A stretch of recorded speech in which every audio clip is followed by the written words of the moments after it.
Hi, I'm Wendy Gregory and this is my YouTube channel, The Wendy House. Today I'm going to be talking to you about when it's okay to check up on a new date and how to go about that. Now, to a lot of people, checking up on a new date seems a little bit like stalking. However, it's a sad sign of the times we live in that it might be sensible to do a bit of checking up when we meet somebody new, especially if we've met them online, so that we can keep ourselves safe. So when should we do it and how much checking up is okay? Today we're going to look at how you can check up on somebody online, on their phone, at their home, on social media and with the police.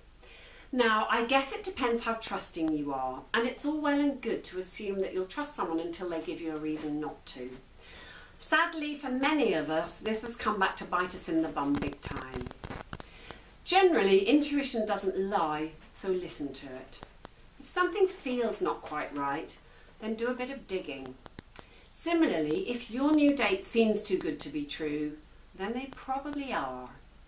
So what sort of warning signs are we looking for? They might rarely answer their phone, and if they do, they say they'll call you back. They never seem to call you from home, only when they're at work, at the gym, going out for a walk. They're very cagey about where they live and who they live with, and they always seem to come to your place, but have a plausible reason why you can't stay at theirs.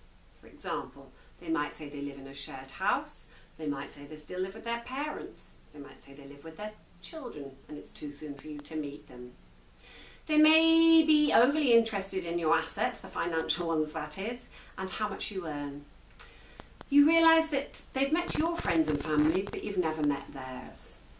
Okay, so if you're suspicious, there are a number of ways to check up on someone.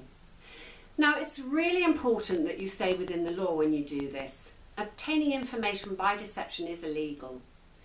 So with that in mind, you could try any of the following options. So, how to check up on someone online. Catfishing is big business now, so you may want to take a few precautions if you've met your date online to make sure that you don't get scammed. Just Googling someone's name can bring up a great deal of information about them.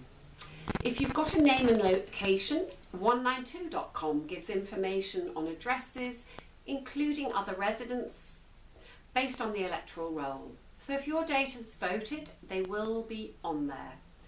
Similarly, ancestry.co.uk has birth, marriage and death records of everyone in the UK, although the marriage certificates only go up to 2005. Now, if your date tells you they have a business or that they're a director or works for a limited company, you can enter the company name on the Companies House website and it will bring up all kinds of details, such as who the directors are, whether they're registered or where they're registered, their accounting history. You'll find out if they were lying. If you're really concerned though, there are various agencies you can pay for a full background check. That will tell you whether your date has any criminal convictions, any outstanding CCJs, county court judgments, addresses they live at or have lived at, and all kinds of other things.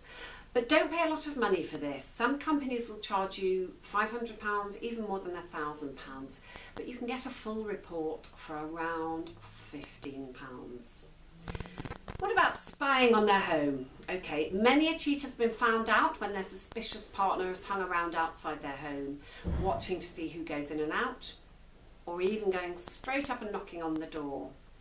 Now again, if you feel the need to spy, then there's almost certainly a good reason for that.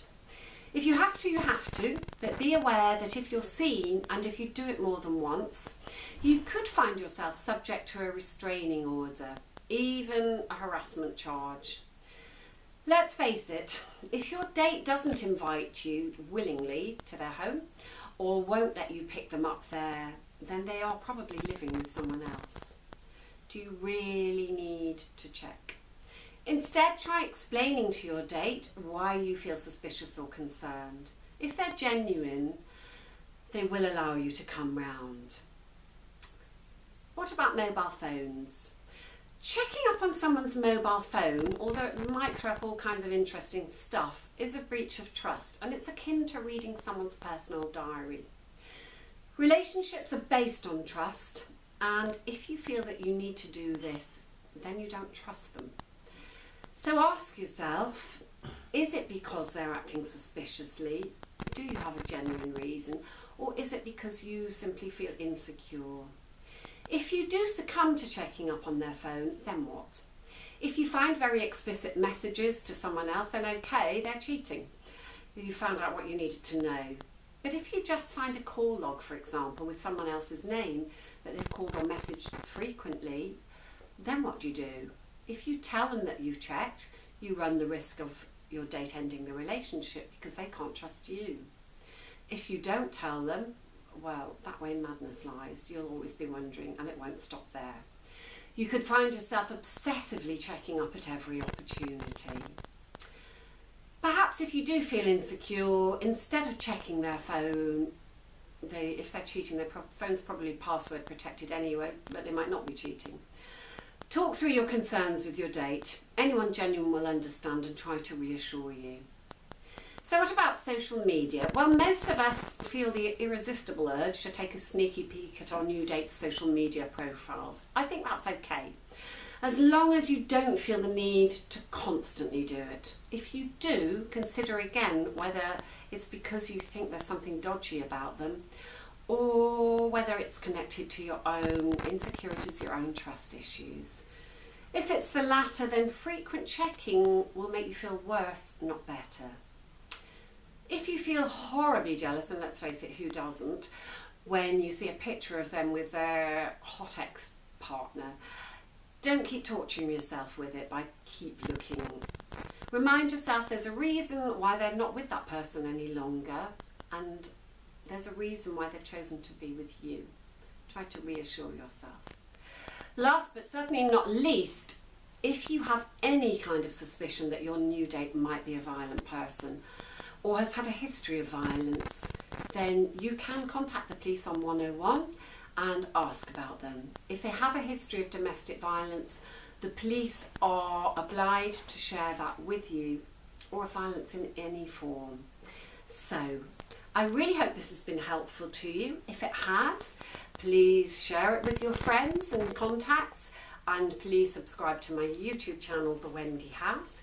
Keep a lookout for my next video, and look after yourself, stay safe, and good luck with everything. Bye bye.